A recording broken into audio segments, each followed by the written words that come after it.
আহালের উপরে সালাম বর্ষণ করো। আল্লাহ তাআলা ৮২ বার বলেছেন আকিমুস সালাতা, আকিমুস সালাতা, নামাজ কায়েম করো, নামাজ কায়েম করো। ৮২ বার বলেছেন আতুজ যাকাতা, আতুজ যাকাতা, যাকাত প্রতিষ্ঠা করো, যাকাত প্রতিষ্ঠা করো।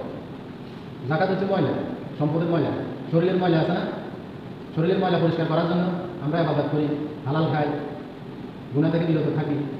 পবিত্রতা অর্জন করলে আল্লাহ তাআলা আমাদেরকে জান্নাতুল ফেরদাউস নসিব করিবেন। এবার আসেন দুআউ ওয়া তাওয়ালি ওয়াল মাকলুব। মানুষ কি একটা মশা বানাইতে পারে?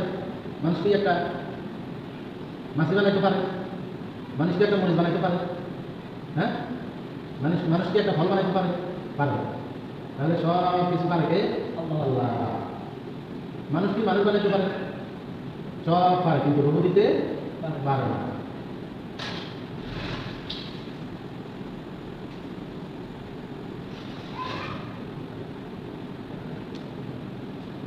এজন্য সকাল সন্ধ্যা জিকির করা, আল্লাহ তাআলার শুকরিয়া আদায় করা, বেশি বেশি আল্লাহকে স্মরণ করা, প্রয়োজনে হাতে তসবিহ রাখি। সকালবেলা মুমিন ছিল, সকালবেলা মুমিন ছিল, বিকেলে কাফের। বিকেলবেলা মুমিন ছিল, সকালে কাফের। রাসূল সাল্লাল্লাহু আলাইহি ওয়াসাল্লাম বলছেন এমন একটা জমানা আসবে মসজিদের মোতাওয়াল্লিও ইমান হারা হয়ে যাবে, মুসল্লিদেরও ইমান থাকবে না, ইমাম সাহেবেরও ইমান থাকবে না। সাহাবীরা বললেন ইয়া রাসূলুল্লাহ এমন সময় আসবে? তখন বললেন হ্যাঁ এমন একটা জমানা আসবে, সকালে ইমানদার, বিকেলে কাফের, বিকেলে ইমানদার, সকালে কাফের, এরকম একটা সময় আসবে। আমার উম্মতের মধ্যে ৭৩ দল হবে, এক দল বেহেশতে যাবে আর ৭২ দল জাহান্নামে যাবে। বলে ইয়া রাসূলুল্লাহ এত দল হবে? বললো কারা বেহেশতে যাবে? এটা বলুন, কারা বেহেশতে যাবে? বললো যারা আমার এবং আমার সাহাবীদের অনুসরণ করলো তারা বেহেশতে যাবে। হ্যাঁ, মা তামাসসাকতুম বিহি কিতাব আল্লাহি ওয়া সুন্নাতি রাসূল, যে আমার কোরআনকে ধরব, আমার সুন্নাতকে ধরব, সে কখনো সন্তুষ্ট হবে না। এখন এরপরে তা রাসূল সাল্লাল্লাহু আলাইহি ওয়াসাল্লামের আমল, একজনের ঘরে ঢুকছে, একটা চোর ঢুকি ওই মালামাল নিয়ে গেছে। তো ওই বস্তার ভিতরে একটা যুদ্ধের বর্ম, মানে তরবারি ছিল, তখন তো গুলি এগুলো ছিল। তো নেওয়ার সময় ওই নিচে দিয়ে আটা টাকা ফেলছে, যাইতে যাইতে যে পর্যন্ত গেছে আটা হচ্ছে। তো ওই অনুসরণ করে সকালবেলা সবাই দেখলো যে আটা বস্তা একদম হিন্দু ঘরে, কার ঘরে? হিন্দু ঘরে। তখন হিন্দু ঘরে মালামাল পাওয়া গেছে, নবীদের কাছে বিচার দিল।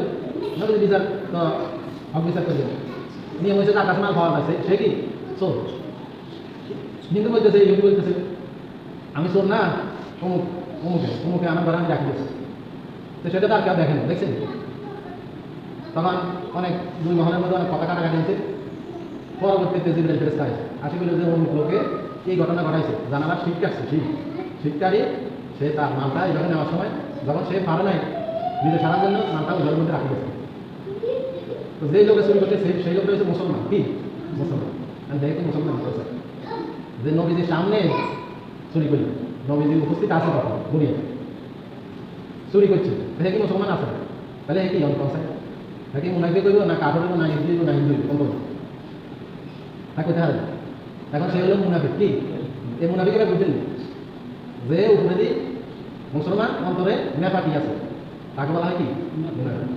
জান্নাতে ময়লা যাবে অন্তরে, মানে কলম যদি পরিষ্কার না থাকে তাহলে জান্নাতে যাবে। ওয়াইদা ওয়াদাসা হাদাসা ওয়াদা আখলাফা, ওয়াইদা তুমিনা খানা, আমানতের খেয়ানত করা, ওয়াদা খেলাফ করা, কথা বলার সময় মিথ্যা বলা, এবং আগের সময় গালি গালাজ করা, এগুলো হচ্ছে মুনাফিকের আলামত। এগুলো হচ্ছে মুনাফিকের কি আলামত। আল্লাহ যে খালাকাল মাউতা ওয়াল হায়াতা লিয়াবলুয়াকুম আইয়ুকুম আহসানু আমালা। মানুষকে আল্লাহ তাআলা সৃষ্টি করার আগে মানুষের মৃত্যু সৃষ্টি করছে, মানুষের জীবন দেওয়ার আগে মানুষের মৃত্যু দিচ্ছে। তাহলে মৃত্যু আগে বানাইছে না মানুষের জীবন আগে বানাইছে? মৃত্যু আগে বানাইছে।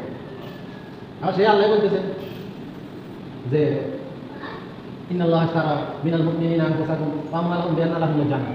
তোমাদের জান্নাত যদি আমার রাস্তায় খরচ করে দাও, তোমার জান আর মাল আমার রাস্তায় দিয়ে যাও, উৎসর্গ করছো, আমি তোমার জান্নাত বিআন্না লাহুমুল জান্নাহ, জান্নাত দিয়ে দেব।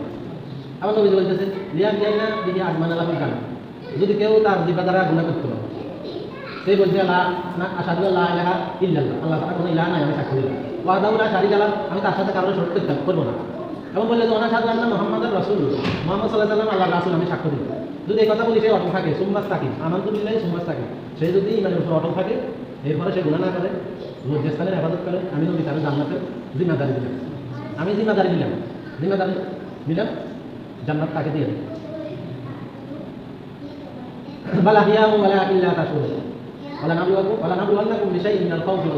তোমাদেরকে পরীক্ষা করা হবে জল দ্বারা, ক্ষুধা দ্বারা, ফলফলাদের ক্ষতি দ্বারা, অভাব দ্বারা। ফালা কাজে আলু আরেকটাই বলতেছে তোমাদেরকে তো আমি আবার অনেক নিয়ামত দান করছি। সুরা বলতেছে তোমাদেরকে তো আমি অনেক নিয়ামত দান করছি। হ্যাঁ, তোমরা দেখো না আসমান থেকে কীভাবে মিনাস সামায় মা আন, আসমান থেকে কীভাবে আমি বৃষ্টি নাজিল করি, মিনাস সামা, আর বৃষ্টির মাধ্যমে আমি জমিকে সুশোভিত করি, জীবিত করি, ফলফলাদি দান করি তোমাদের রিজিকের জন্য। ফালা কাজে আলু ইল্লাহ, তোমরা সেই আল্লাহর সাথে আমরা দাও কীভাবে সমকক্ষ দাঁড় করা, শিরক কীভাবে করো, অংশীদার কীভাবে করো। তোমরা কি দেখো না আমি তোমাদেরকে কীভাবে নেমন দান করি, কীভাবে রিজিক দিই, কীভাবে খাওয়া। তোমার তো একসময় অস্তিত্ব ছিল না, তুমি একসময় উল্লেখযোগ্য বলতে কিছুই ছিল না, তোমার কেউ চিনত না, কেউ জানত না। হাল আশা আলাল ইনসানি হিন মিনাদ দাহরি লাম ইয়াকুন শাইআন মাযকুরা, তোমাকে কেউ চিনত না, জানত না। তুমি ছিল উল্লেখযোগ্য বস্তুর মতো, কিছু ছিল না, এক ফোঁটা পানির মতো কিছু ছিল না। তোমাকে আমি এই বড় করলাম, তোমার এখন নাম আছে, তোমার অনেকে ছিল। এই একটা সময় আবার তোমাকে কেউ চিনবে না, তোমার অস্তিত্ব আবার বিলীন হয়ে যাবে, এই মানুষ কীভাবে তুমি হারামি করো, কীভাবে আমার সাথে অংশীদার করো, কীভাবে আমার হুকুম অমান্য করো। আজকাল বেনামাজির সংখ্যা দিন দিন বাড়ে না কমে? হ্যাঁ, বাড়ে। বেনামাজির সংখ্যা বাড়ে, নামাজের সংখ্যা দিন দিন কমে। তাও তো নামাজ যারা পড়ে তারা কি সাহাবীদের মতো করে নামাজ পড়ে? রাসূলুল্লাহ সাল্লাল্লাহু আলাইহি ওয়াসাল্লামের মতো করে নামাজ পড়ে? আল্লাহ বলেছেন ফাওয়াইলুল লিল মুসাল্লিন আল্লাযীনা হুম আন সালাতিহিম সাহুন। ওই মুসল্লিদের জন্য দুর্ভোগ, ফাওয়াইলুল লিল, ওই দুটো যারা নামাজে লোক দেখানোর জন্য নামাজ পড়ে। ওয়ায়ামনাউন আল মাউন ইউরাউনা ওয়ায়ামনাউন আল মাউন, এবং ছোটোখাটো বস্তু মানুষকে দিতে উৎসাহ করেন, দেন। ধরেন একটা লবণ নাই, আপনার কাছে যাই ভাই একটু লবণ দিন, আপনি দিলেন, আপনার স্ত্রী দিল। আল্লাহ বলছে এই ছোটোখাটো সামান্য বিষয় এগুলো কিন্তু কেউ সাইলে দিয়ে দেবে সাথে সাথে। নবীজির কাছে জিজ্ঞাসা করলো আইয়ু খায়রুল ইসলাম, ইসলামের মধ্যে উত্তম কাজ, ভালো কাজ কোনটি? বললো আকরাউ সালাম, সালাম প্রদান করবে। আর প্রতি এমন তোয়াম, অপরকে খাদ্য খাওয়াইবে। মানে আরব তা মানলাম তাহিব, উপস্থিত অনুপস্থিত তার ভালো কামনা করে, এটা হচ্ছে মুমিনের গুণ। বলছে একজন মুমিন সে যা নিজের জন্য ভালো কামনা করে, নিজের জন্য যেটা ভালো মনে করে, সে তার মুসলমান ভাইয়ের জন্য সেটাই কামনা করে। এটাই তার ইমানের কাজ, যে আমি যেটা ভালো মনে করি, কামনা করি, যেটা আমার জন্য কল্যাণ করে। উপস্থিত অনুপস্থিত তার মুসলমান ভাইয়ের জন্য সেটা কামনা করে। এবং একজন মুমিন মুসলমানের যদি মাথা ব্যথা হয়, আক্রান্ত হয়, যেন সারা পৃথিবীর সব মুমিন মুসলমানের মাথা ব্যথা বা আক্রান্ত হবে। এটা দ্বারা বুঝেছে যে কোনো না পাবো, কোনো ইহুদি বিধর্মী যদি কোনো ইমানদার মুমিনকে আঘাত করে, কষ্ট দেয়, তাহলে সে যেন পুরো উম্মাকে কষ্ট দিচ্ছে। আর মুমিন হচ্ছে একটা দেওয়ালের মতো, তারা যারা জান্নাতে যাবে তারা একটা দেওয়াল। তো আমাদেরকে আল্লাহ তাআলা এই যে অসংখ্য নিয়ামত দান করলেন, দেখেন এখন পৃথিবীর মধ্যে চারিদিকে অশান্তির হাহাকার। কেন? মেয়ে বাবাকে খুন করে, মেয়ে বাবাকে হত্যা করে। কেন? বাবা তার ভালো কামনা করছে এই জন্য, যে মেয়ে আমি তো তোমার পিতা, যদিও আমি নামাজ পড়ি না, আমি ভালো মুসলমান না, কিন্তু আমি তো তোমার ভালো চাই, কারণ আমি তো তোমার বাবা, তো তুমি এই পথে যাই। তো মেয়ের মেজাজটা ঠিক ফিরে, মেয়ে বাবাকে হত্যা করে। হ্যাঁ, এরকম ঘটনা দেখলেন না কিছুদিন আগে ইউটিউবে ফেসবুকে দেখে। চিন্তা করেন এই মেয়েটা যদি সুশিক্ষা পাইত, হ্যাঁ, তাহলে কি সে কখনো তার বাবাকে হত্যা করতে পারত? তার কি জানাকে সেই কাজ করতে দিত? তার একটু হলে তো মায়া লাগবে। এই যে ভালোবাসাটা আপনার থেকে আসে। নবীজির কাছে আসলে নবীজি একজন বিধর্মীর বাচ্চাকে চুমা দিত। নবীজি কোনো বাচ্চার মাথায় হাত রাখলে মাথা থেকে ঘ্রাণ বাড়িত, তখন মানুষের মনে করতো যে এই বাচ্চার মাথায় হযরত মুহাম্মদ সাল্লাল্লাহু আলাইহি ওয়াসাল্লাম হাত রাখছে। নবীজির গাম বাইরে মানুষের শিশির করে নিত বিবাহ সাথে ব্যবহারের জন্য, সুগরানের জন্য, আতর হিসাবে। যখন গান বাইরে তো মুক্তার গানের মতো এরকম ঝলক মারত, দূর থেকে দেখা যায় দূরে। তো বলে যে ইয়া রাসূলুল্লাহ, আপনি বাচ্চাদেরকে আদর করেন, আমার তো 3টে বাচ্চা আছে, আমি তো কখনো তাদেরকে চুমা দিই। বলে যে তোমার উপরে যদি আল্লাহ তাআলা ভালোবাসা উঠিয়ে নেন, তাহলে আমি কি পারবো তোমার অন্তরে ভালোবাসা পয়দা করতে? তাহলে বলেন ভালোবাসা দেয় কে? এই যে আপনাকে আমি ভালোবাসি, আপনি আমাকে ভালোবাসেন, এই ভালোবাসা দেয় কে? কার পক্ষ থেকে আসে? এটার মধ্যে একটা তৃপ্তি আছে, প্রশান্তি আছে। এটা তৈরি হয় যখন যত বেশি আপনি আল্লাহর দিকে ঝুঁকবেন। কারণ আমাদের ভিতরে যে রূহ আছে এটা হলো আলমের রওয়া থেকে আসে, যে কোরআন আছে এই কোরআনটা আলমের রওয়া থেকে আসে। নির্ভর এই দেহ পড়ে থাকবো, এটা বলছে না যে অস্তিত্ব ছিল না, উল্লেখযোগ্য বস্তু বলতে কিছু ছিল না, এটা সেই আবার নিঃশেষ হয়ে যাবে। হায় দুনিয়া মাতা আল হায়াতুদ দুনিয়া, আমার হায়াতুদ দুনিয়া ইল্লা মাতা আল দুনিয়া। দুনিয়াটা হচ্ছে একটা মাজনের মতো, থালা বাসনের মতো। লইছেন কিছুদিন পরে নতুন আসেন যারা পুরা তো গেছে না, মাজন একটা লইছেন, মাজন মাঝে মাঝে 1 সপ্তাহ 2 সপ্তাহ পরে মাজন এটা আর আসেনি। হ্যাঁ, রূপ সৌন্দর্য থাকেনি, দুনিয়ার জৈবন কাল থাকেনি।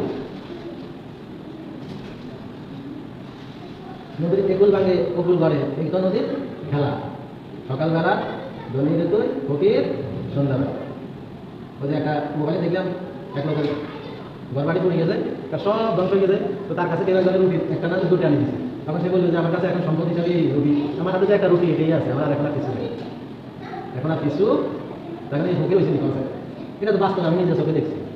হ্যাঁ, রুটি একটা হাতের মধ্যে নিয়ে কইতেছে আমার অনেক অর্ডার সম্পত্তি ছিল, সব ধ্বংস হয়ে গেছে, এখন কেউ একজন আমার হাতে একটা রুটি দিয়ে গেছে, এখন আমার সম্পদ এটাই আছে। বুঝছেন?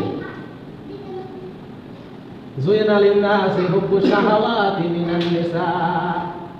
আল্লাহ তাআলা বলতেছেন তোমাদেরকে হুব্বু শাহাওয়াত, দুনিয়ার ভালোবাসাটা পয়দা করে দিয়েছি যাতে করে আমি পরীক্ষা করতে পারি দুনিয়ার মোহ। যখন আপনার দুর্বল হয়ে যাবে, অক্ষম হয়ে যাবে, মৃত্যুর যন্ত্রণা আপনার কাছে নিকট আসবে, তখন আপনার পেরেশানি শুধু বাড়তে থাকবে। হাইরে জীবনটা কি করলাম, যদি আর একটু ভালো কাজ করতাম, ভালো আমার খেদমত করতাম, মা বাবার সাথে আর একটু সময় দিতাম, খেদমত করতাম, মানুষের উপকার করতাম, সামাজিক কাজ করতাম, ভালো ভালো কাজ করতাম, যদি এই লেখামল করতাম, তাহলে তো আজকে আমার মনের মধ্যে একটা প্রশান্তি থাকতো। সারাটা জীবন তো আমি নিজের ধ্বংস করে দিলাম, এখন তো ফেরেশতারা আসে আমার দাম কবজ করবো, আমি মারা যাবো, নিঃশেষ হয়ে যাবো, তো আমার কি উপায় হবে? আমার তো সারা জীবন সব বদ সারা কোনো এক নাই। এই ফেরেশানি সব প্রত্যেকের জীবন আসবে কিনা বলো? যখন জান্নাতে যাবে বলে হাই রে, ওই যে আমার ওই সময়টা যদি আমি আরো কিছু মানুষের উপকার করতাম, আরো কিছু একটি কাজ করতাম, সামাজিক কাজ করতাম, তো এখন আমার আরো ভালো জান্নাতে আমি যেতে পারতাম। জাহান্নামে এই জান্নাতীরা তোমাদের মুখে থুতু একটু মেলা মেলা খায়, আমাদের মুখে থুতুও তোমাদের জন্য আল্লাহ হারাম করছে। কলা খাই যদি কলা চৌকাটা একটু আমাদেরকে দেয়, তো কলা চৌকাও তোমাদের জন্য আল্লাহ হারাম করছে। তোমাদের খাদ্য হচ্ছে কি? হুঁস হুঁস, গরম পানি, যেটা মুখে দিলে সব আত্মশুদ্ধি সহ সব বেরো দিবে। তাৎপলি আড়া লাফিদা, আঙুলের মাথার মধ্যে গজুকের আঙুল লাগাই দেবো, আপনার মাথার মধ্যে টকবক করবে, বাতের উপরে লেজের উপর। তাৎপলি আড়া লাফিদা সুরা হুমাজার মধ্যে, বুঝছেন? তো এই জন্য হুমাজাতে লুমাজা, সামনে পিছনে আমাদের মন্তব্য করি, লাজুন কাসির। আল্লাহ তাআলা বলতেছে তোমরা অতি ধারণা করিও না, কারণ ধারণা করি যেটা করবে সেটা বেশিরভাগ সময় ভুল পথে নিয়ে যাবে, ভুল হওয়ার সম্ভাবনা হয় বেশি। এবারে যদি চুরি করছে, চোর না পাওয়া গেছে কার পাবে? ভুল পাবে, কিন্তু চুরি করছে কে? মুসলমান, নামদারি মুনাফিক। হ্যাঁ, ইন্নাল মুনাফিকিনা ফি দারকিল আসফালি মিনান নার, জাহান্নামের সবচেয়ে তেজ শাস্তি যেখানে বেশি হবে সেখানে তাকে ফেলে দেওয়া হবে। তাকে মুনাফিক, এবং তাকে জান্নাত জাহান্নামের মাঝখানে সে কিয়ামতের দিন ফৌসিরাত পার হওয়া লাগবে কিনা, ফৌসিরাত পার হইতে তাকালি লাগবে, নুনের জলকালি লাগবে। কেউ এক জলকে 30,000 ফুল পার হয়ে যাবে, আর কেউ যাওয়ার সময় কেটে নিচে হচ্ছে দুজন নিচে পড়ে যাবে। তখন তো এমন ভয়ঙ্কর অবস্থা বলে, এই মুহূর্তে তখন তাদের আলোগুলা হারিয়ে যাবে, নিভে যাবে। তখন তারা মুমিনদেরকে বলবে ভাই আমাদেরকে একটু আলো দেন, আলো ধার দেন, আমরা যেন চোল পারেতে পারি। তখন তারা কিন্তু দয়া করে দেওয়ার চেষ্টা করবে, কিন্তু তাদের মাঝখান দিয়ে একটা দেওয়ার আসি পড়ে যাবে, তখন আলো দিতে আর পারবে না। এই জন্য উদাহরণ দিচ্ছে যে মমিন হচ্ছে জিব্বা, মমিন হচ্ছে কি জিব্বা, আর কাফের হচ্ছে মুনাফিক হচ্ছে দাঁত।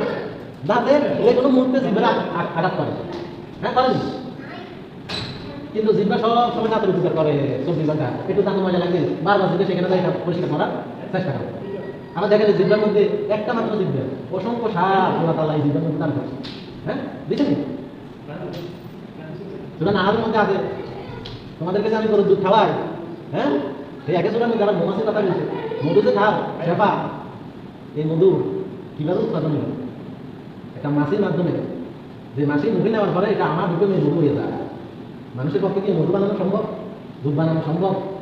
এই সুস্বাদু গোষ্ঠ আমরা যে খাই প্রক্রিয়া আদায় করি, হ্যাঁ দেখেন নির্দিষ্ট সময় পার হয়ে যাওয়ার পরে এই গোষ্ঠ কিন্তু আর কেউ খাবে না, কোনো গরিবকে দিলেও খাবে না, কারণ এগুলো খাওয়ার যোগ্য না। দুনিয়াতে বেড়ে দেবেন গরু জমা করেন, সময়ের ভিতরে যদি আপনি না খান এই গরু আর কেউ খাইব? হ্যাঁ এই মনে করলে দুনিয়া সেই ও তো হারস আমিনা হায়াতের দুনিয়া, আমার হায়াতের দুনিয়া ইল্লা মাথাউল গরু দোকান দোকানে পড়ি হারস বলতেছে খসরের দিক থেকে, সেই খসরের দিক থেকে ভিতর খাইয়া পড়ি বলতেছে মোহাম্মদের অভিশাপ দিন নাউজুবিল্লাহ। হ্যাঁ তখন বড় ছোট ভাই বড় ভাইকে বলতেছে তুমি এটা কি করলে, তার কি অপরাধ? ওনার বাদশা আমাকে অনেক সম্মান দেয়, টাকা পয়সা দেয়, অনেক কিছু সম্মানই দেয়, তা আমি কি ওনার বাদশা আমি সত্যি বলুন নাকি? আমার মুখে দিয়ে আইসি আমি বলছি, বললে হ্যাঁ তুমি এটা অন্যায় করছো। হ্যাঁ আবার যদি ফেরেশতা আসি বলতেছে ইয়া নবীজি আপনি বলেন স্বর্ণ রূপা টাকা পয়সা ঘোড়া হ্যাঁ খামারি ফলফলাদি এগুলো তো দুনিয়ার মোহ, এগুলো কি থাকবেই? একটা সময় সেই মায়ার মধ্যে পড়িয়ে তো হাই হাই মৃত্যু আসে তার সামনে বসতে, হাই রে আমার ছেলে, হাই রে আমার মেয়ে, হাই রে আমার নাতি, হাই রে আমার ফসল, হাই রে আমার ফল, হাই রে আমার সম্পদ, হাই রে আমার সম্মান হয় না, আসবো কি না? দুঃখ আসবো কি না? এগুলা কি সে নিতে পারতো, ভোগ করতে পারতো? হ্যাঁ এইবার নবীজিকে জিবরাইল ফেরেশতা আসে বলেছেন কুল আউনাব্বিউকুম, হে নবী আপনি বলেন, কি বলেন? বিখাইরিন যালিকুম লিল্লাযিনা তাকাও, যদি তোমরা আল্লাহকে ভয় করো তাহলে আল্লাহ তাআলা তোমাদের জন্য এমন উদ্যান রাখছেন জান্নাত, আর যদি বলা হয় জান্নাত বাংলা হচ্ছে উদ্যান বাগান, যে বাগানে সুখের জন্য আপনার যা দরকার সব আছে। সব কথা গেলে এই আয়াতে বলা যায়, পুরা পুরা করে ধরে এটা আরো অনেক কথা বলছে। যেই নিয়ামতের কথা কখনো মানুষের কানে শুনে না, কখনো তার চক্ষু দ্বারা দেখে না, কখনো কেউ উপলব্ধি করে না, কেউ ভোগ করে না, এমন নয়ন অবিরাম নয়ন জুড়ানো এমন নিয়ামত তার জন্য আমি রাখছি, যেটা পাওয়ার পরে সে খুশি হয়ে যাবে, আর কখনো দুঃখিত হবে না। সে মনে মনে বলবে হাই রে দুনিয়াতে যদি আমি আর একটু ভালো কাজ করতাম, আর একটু সামাজিক কাজ করতাম, আর একটু নেকির কাজ করতাম, হ্যাঁ শুধু ভালো কাজগুলোই করতাম, তাহলে তো আজকে আমার জন্য আরো বেশি নিয়ামত বরাদ্দ থাকতো। তাকতিহাল আনহার, যে নহর, যে উদ্যানের জান্নাতের তলদেশ দিয়া নহর প্রবাহিত, নহর। এই পর্যন্ত কোনো হুজুরকে জিজ্ঞাসা করছে যে হুজুর আসলে জান্নাতটা কি? জান্নাতটা এটা আরবি শব্দ, এটা বাংলা কি, এটা কি কেমন? হ্যাঁ জান্নাত তাজরি মিন তাকতিহাল আনহার খালিদিনা ফিহা, সেখানে সে চিরদিন থাকবে। ওয়াজওয়াজুন মুতাহহারা, সেখানে তার জন্য পবিত্র স্ত্রী রয়েছে। ওয়া রিদওয়ানুম মিনাল্লাহ, চিরদিন আল্লাহ তার উপরে খুশি থাকবেন, কখনো রাগান্বিত হবে না। আল্লাহু বাসীরুম বিল ইবাদ, আল্লাহ তাআলা হচ্ছেন সর্বক্ষণ মানুষের উপরে কড়া নজরদার, সর্বক্ষণ কড়া নজরের উপরে রাখছে কে? আবার সূরা নিসার মধ্যে আছে রফি বা, আমি সর্বক্ষণ দৃষ্টি রাখছি, এক সেকেন্ডের জন্য, ন্যানো সেকেন্ডের জন্য আমি দৃষ্টি সরাই না তোমার থেকে আমি আসি, সার্বিক থেকে দ্রষ্টন করে রাখছি। আর সাবিরিন, ধৈর্যের মাধ্যমে দিন পালন কর,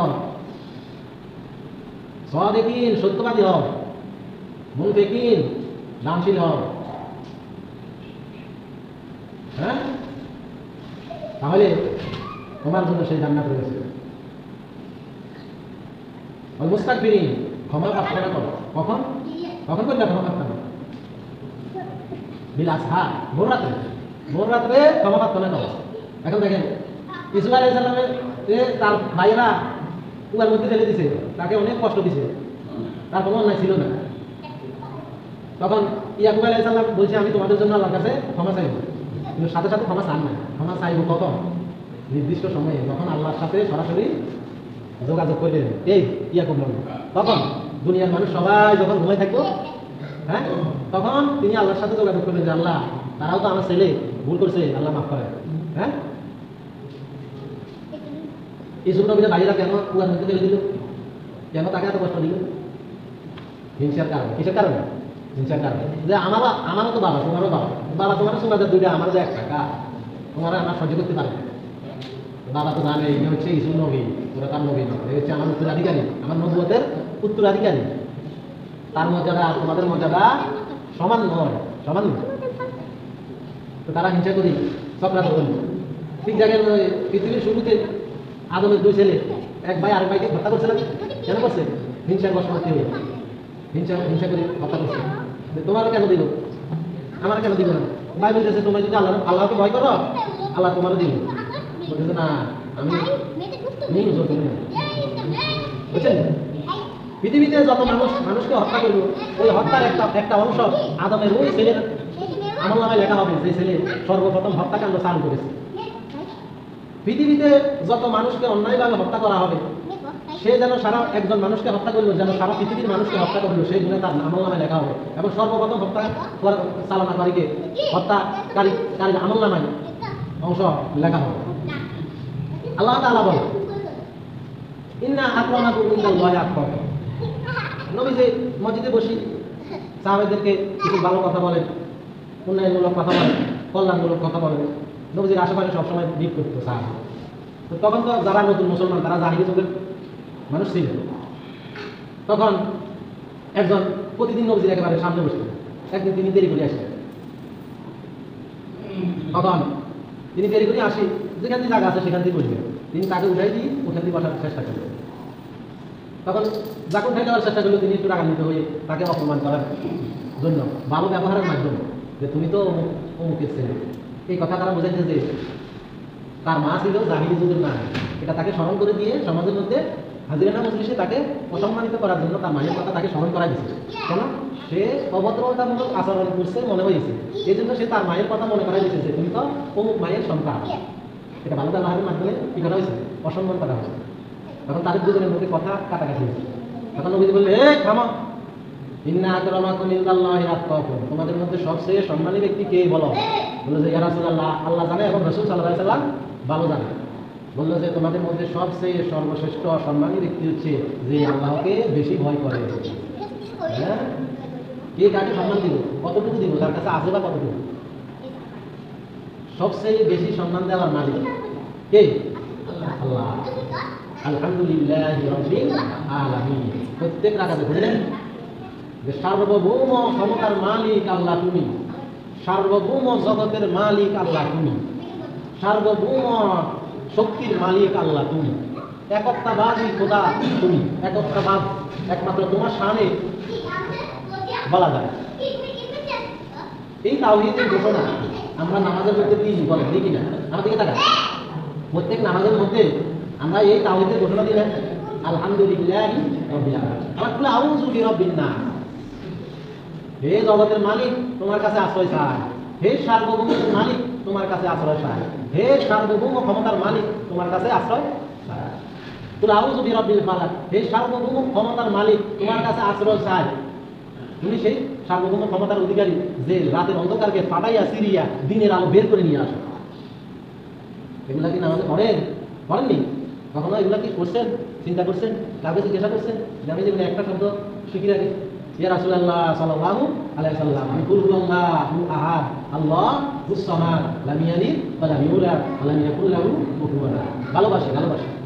নবীজি বললেন, ও সাহাবী, কুল হুয়াল্লাহু আহাদ আল্লাহুস সামাদ লাম ইয়ালিদ ওয়া লাম ইউলাদ ওয়া লাম ইয়াকুল লাহু কুফুওয়ান আহাদ।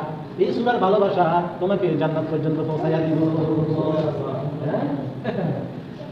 বললে ইয়া রাসূলুল্লাহ, আমার অবাক। বলল, তুমি কি সূরা ইন্না আ'তাইনা কাল উসা পারো না? আর কেন বললো আমার অবাক। বললো, তুমি কি কুল আউযু বিরাব্বিল ফালাক মিন শাররি মা খালাক এই সূরা মুখস্থ পারো না? বললো, ইয়া রাসূলুল্লাহ। বললো, তুমি তো সবচেয়ে বড় ধনী। নারী আসলো, ইয়া রাসূলুল্লাহ, আমার বিয়ে হচ্ছে না, আমি আমার নিজেকে আপনার কাছে আত্মসমর্পণ করলাম। আবার বলতেছি, ইয়া রাসূলুল্লাহ, আমার বিয়ে হচ্ছে না, আমি নিজেকে আপনার কাছে আত্মসমর্পণ করলাম। তিনবার বলার পরে নবী কোনো কথা বলে না। সাহাবী পাশ থেকে বলে, ইয়া রাসূলুল্লাহ, আপনার প্রয়োজন না হইলে আমাকে দিয়ে দেন। বললো, তোমার কি আছে? বললো, ইয়া রাসূলুল্লাহ, পরনের কাপড় ছাড়া আমার আর কিছু নাই। কিছুক্ষণ পরে একজন আসি আধা কেজি খেজুর নিয়ে বলতেছে, ইয়া রাসূলুল্লাহ, এটা আপনার জন্য আনছি হাদিয়া। নবীজি আল্লাহ বলছে, ওর পাহাড়ের সম্ভব নাকি? পুরা দুনিয়া সম্পত্তি দিতাম না। নবীজি বলে, আপনি আমার আছেন, আমি আপনাকে ভালোবাসি। নবীজি আল্লাহ রাস্তায় খায়। এবার আমি তো দোষী নবীজির কাছে দোয়া আছে, ইয়া রাসূলুল্লাহ, এটা দিছি ভালো, এগুলো নবীজি বললো, ঠিক আছে, তোমার কিছু নাই, কিনবে আধা কেজি খেজুর, এগুলো মরা না, বিয়ে করা দিবে। সহজ হয়েছে না কঠিন? এখন 10 টাকা বসে না, এটা ব্যস্ত থাকবে। হ্যাঁ, আর এখন 10 লাখ টাকা কাবিল দেওয়ার ধরো ব্যস্ত, কোনো গ্যারান্টি না। ইয়ার পরে আরেকদিন আরেকজন মহিলা আসে, ইয়া রাসূলুল্লাহ, আমি